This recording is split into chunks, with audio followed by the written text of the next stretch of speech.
ইসলামে নারীদের সাক্ষী পুরুষদের সাক্ষীর চেয়ে দুর্বল কেন? অর্থাৎ দুজন মহিলার সাক্ষী একজন পুরুষের সাক্ষী সমপর্যায়ের, বিষয়টি বুঝিয়ে বললে ভালো হতো।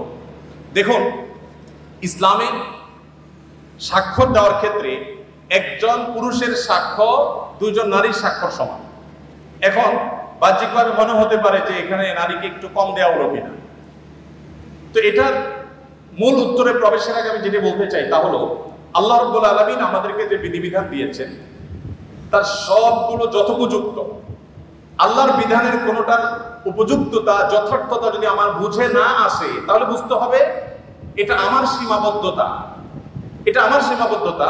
আমি সৃষ্টি হয়ে স্রষ্টার সকল আদেশ নিষেধের তাত্ত্বিক তাৎপর্য এবং তার যৌক্তিক দিক এটা আমার উদ্ধার করতে পারাটা আবশ্যক নয়, বরং যুক্তির দামি হলো আমি সৃষ্টি হয়ে স্রষ্টার সব আদেশ নিষেধের যথার্থতা আমার বুঝে আসবে না, এ না আসাটাই বরং স্বাভাবিক। একজন সামান্য গাড়ি চালক, সামান্য একজন প্রহরী, একজন ছোট চাকরি করা মানুষ, তিনি প্রতিষ্ঠান মালিকের অনেক সিদ্ধান্তের যৌক্তিকতা বুঝতে পারেন না, না পারাটাই স্বাভাবিক।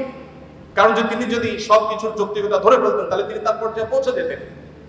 আল্লামা ইকবাল বলেছেন, জু সমঝ মে আ গই ও ফির খোদা কিউ কর হুয়া। যাকে আপনার বিবেক বুদ্ধি দিয়ে সবকিছু রপ্ত করতে ফেলেছেন তিনি আবার আল্লাহ হয় কিভাবে? আল্লাহ তো সে মহান সত্তা যে আপনার বিবেক দিয়ে বুদ্ধি দিয়ে তার সবকিছুকে আপনি রপ্ত করতে পারবেন না। এখানে তো তার বিশালত্ব, এখানে তো তার মহত্ব। ছোট একটা উপমা দেই। এখন বিদ্যুৎ আছে আমরা জানি, আমাদের ঢাকা শহরে যে তারগুলা ঝুলে আছে এক এক এলাকায়, আপনার যে রাস্তাঘাটে পিলারের রাস্তার ধারে পিলারে যে সমস্ত তারগুলো ঝুলে আছে, বিরাট জঞ্জাল, দেখতে খুব দৃষ্টিকটু লাগে। আমাদের অনেক কিছু হয়েছে কিন্তু তারগুলো দেখতে খারাপ দেখা যায়। এখন ধরা যাক আজ থেকে 100 বছর আগের একজন মানুষ পৃথিবীতে এখন ফিরে আসছে। যুক্তির খাতিরে শুধু আমরা ধরে নিই যে একজন মানুষ 100 বছর আগের ছিলেন, তিনি ফিরে এসেছেন। তিনি এই বৈদ্যুতিক যে টেকনোলজি এ সম্পর্কে কোনো ধারণা তার নাই। এই ভদ্রলোক এসে সুন্দর করে একটা চাকু নিয়ে বা ধারালো কিছু নিয়ে তিনি এই তারগুলো একেবারে পরিপূর্ণভাবে সাফ করে দিয়েছেন কেটে। কারণ এগুলো দেখতে খারাপ দেখা যাচ্ছিল, শহরের সৌন্দর্য নষ্ট করছিল, তিনি পরিষ্কার করে দিয়েছেন। তার এই পরিষ্কার করার কারণে তাকে গ্রেফতার করে থানা জেলে নেওয়া হলো। এরপরে তার নামে মামলা হলো, তার নামে মৃত্যুদণ্ডের রায় আসলো এবং তাকে মৃত্যুদণ্ড দিতে নেওয়া হলো। এই লোক যদি বলে যে আমাকে মৃত্যুদণ্ড দেওয়ার কি যৌক্তিকতা থাকতে পারে, বলে আমি সামান্য একটু তার কাটছি, ভালোর জন্য কাটছি, যদি খারাপও করে থাকি তো একটা জঞ্জালিত, আমাকে মৃত্যুদণ্ড কেন দিতে হবে? যদি বলা হয় যে তোমার এই তার কাটার কারণে বহু হসপিটালে লাইফ সাপোর্টে থাকা রোগী মারা গেছে, তোমার এই তার কাটার কারণে বহু ক্ষয়ক্ষতি হয়েছে, এই জন্য তোমাকে শাস্তি দিতে হবে, এই যুক্তি দিয়ে তাকে বোঝানো যাবে? বলে 100 বছর আগের মানুষ পৃথিবীতে আজকে আসছে, সে বিদ্যুৎ সম্পর্কে কোনো ধারণা নেই, দেখেও নেই কিছু। এই লোককে যতই যুক্তি দিয়ে বোঝানো হোক যে তোমার সামান্য এই তার কাটার কারণে অনেক ক্ষতি হয়ে গেছে, এটা কি সে বুঝবে? বুঝবে না। আমরা যে এক জায়গায় সুইচ দিলে আরেক জায়গায় ফ্যান ঘোরা শুরু হয়, এখন তো আপনার কমান্ডে অর্ডার করা যায়। এই যে ওয়ালে সুইচ দিলে ফ্যান জ্বলে, ফ্যান ঘুরে, আবার সুইচ বন্ধ করলে ফ্যান থেমে যায়, এই টেকনোলজি যিনি জানেন না, এরকম 200 বছর আগে, 150 বছর আগে, 100 বছর আগের মানুষ যদি পৃথিবীতে আজকে এসে তাকে যদি বোঝানো হয় যে এটা টিপ দিলে এটা ঘুরবে, সে বলবে ইয়ার কি মারো না, এটা কিভাবে সম্ভব? তো মানুষের টেকনোলজি সম্পর্কে ধারণা না থাকলে তার কাছে সেটা অযৌক্তিক মনে হয়, ইলজিক্যাল মনে হয়। তো যিনি টেকনোলজির সৃষ্টিকর্তা, আল্লাহর টেকনোলজি সম্পর্কে আপনার যে আইডিয়া না থাকে, আপনি প্রশ্ন করবেন ভাই এটা কিভাবে সম্ভব?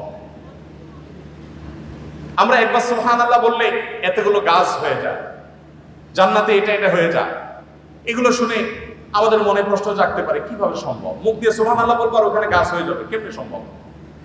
এখন আপনারা ভয়েস কমান্ড সম্পর্কে জানেন। ভয়েস কমান্ড এমন ভাবে সেট করা সম্ভব যে এখান থেকে আপনি ভয়েস কমান্ড দিবেন, আরেক জায়গায় কাজ শুরু হয়ে যাবে। সম্ভব না? সম্ভব না। তো মানুষের টেকনোলজি যদি এই হয়, তাহলে আল্লাহর টেকনোলজি কি না হতে পারে? তো এই জন্য ভাইকে আমি প্রশ্ন উত্তর প্রথমে বলতে চাই, আমি হয়তো একটা যুক্তি আপনাকে দিতে পারবো। সবচেয়ে বড় যুক্তি হলো আল্লাহ রাব্বুল আলামিন নির্দেশ করেছেন মেয়েদের 2 জনের সাক্ষ্য, পুরুষদের 1 জনের সাক্ষ্যর সমান। এর পেছনে যুক্তিকতা কি, তাৎপর্য কি, যথার্থতা কি, আমার বুঝে আসুক আর না আসুক, এটাই সত্য, এটাই বাস্তবতা, এর নামই ঈমান। আর যদি বলেন যে আমার বুঝে আসলে আমি মানবো, না বুঝে আসলে মানবো না, তাহলে তো আল্লাহর প্রতি ঈমান আনলেন না, আপনার বুঝের প্রতি ঈমান আনলেন।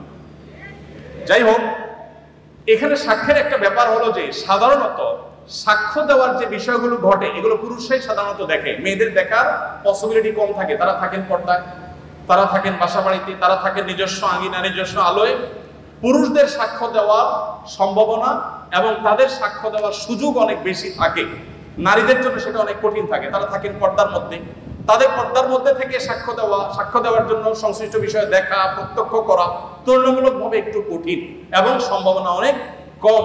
হয়তো সেই কারণেই দুইজন নারীর সাক্ষ্যকে একজন পুরুষের সাক্ষ্যর সমান ধরা হয়েছে, ধর্তব্য করা হয়েছে। এর বাইরে বহু যৌক্তিকতা বিভিন্ন গবেষকরা, বিশ্লেষকরা দিয়েছে। আমি মূল সূত্র সেটাই বললাম যে আল্লাহ তাআলা যেটা বলেছেন এর চেয়ে যৌক্তিক আর কিছু হতে পারে না। ধার্মিক, পরহেজগার, আল্লাহভীরু অর্থাৎ ভালো ইসলামিক জ্ঞান সম্পন্ন মেয়ে জীবন সঙ্গিনী হিসাবে পেতে চাইলে কি করা উচিত? সমাজের একেবারে হিরঞ্চি যারা হয়, এরাও এসে মহিলা মাদ্রাসার প্রিন্সিপালকে বলে, হুজুর একটা ভালো মেয়ে দেখেন আমার জন্য। এখন সময়টা এরকম হয়ে গেছে, সবাই বিয়ের জন্য একটা করে রাবেয়া মুসরি খোঁজে, মানে একটা ভালো মেয়ে খোঁজে, কিন্তু নিজে ভালো হওয়ার কোনো মুরদ নাই। নিজে ভালো হওয়ার যদি কোনো মুরদ না থাকে, আপনি ভালো করতে হবে। যিনি প্রশ্ন করেছেন তাকে বলতে চাই যে আপনি যদি ভালো জীবন সঙ্গিনী পেতে চান, তাহলে আপনার নিজেকে ভালো মানুষ হতে হবে। আপনি যদি ভালো মানুষ হন, চোখের পানি ফেলেন, আল্লাহর কাছে দোয়া করেন, আল্লাহ ভালো জীবন সঙ্গিনী দিবেন। আমি আমার বুঝ জ্ঞান হয়েছে থেকে যেদিন থেকে এই আয়াতের সন্ধান পেয়েছি, সূরা ফুরকান আয়াত নম্বর ৭৪, রব্বানা হাব লানা মিন আজওয়াজিনা ওয়া যুররিয়াতিনা কুররাতা আয়ুন ওয়াজআলনা লিল মুত্তাকিনা ইমামা। আল্লাহ আমার স্ত্রী সন্তান এবং মেয়েরা নিয়ত করবে আমার স্বামী সন্তান, যাদের বরাদ্দ রেখেছেন আমার ভাগ্যে আপনি, আল্লাহ তারা যেন এমন হয় যে তাদেরকে দেখলে আমার নয়ন জুড়িয়ে যাবে, অন্তর শীতল হয়ে যাবে, চক্ষু শীতল হয়ে যাবে, এবং আমরা পুরো পরিবারের সব সদস্যরা যেন মুত্তাকিদের ইমাম হতে পারি। এই দোয়াটা এখন থেকে পড়া শুরু করে দেন। নিজে ভালো হন, ভালো মানুষদের সার্কেলে উঠা বসা করেন, চেইনে চেইনে ভালো মেয়ের সন্ধান অটোমেটিক পেয়ে যাবেন। নিজে ২ নম্বরে সব করবেন, অবৈধ কাজ সব করবেন, হারাম কাজ সব করবেন, আর চাইবেন যে আমার জীবন সঙ্গী এটা পুত পবিত্র হোক। এটা কঠিন।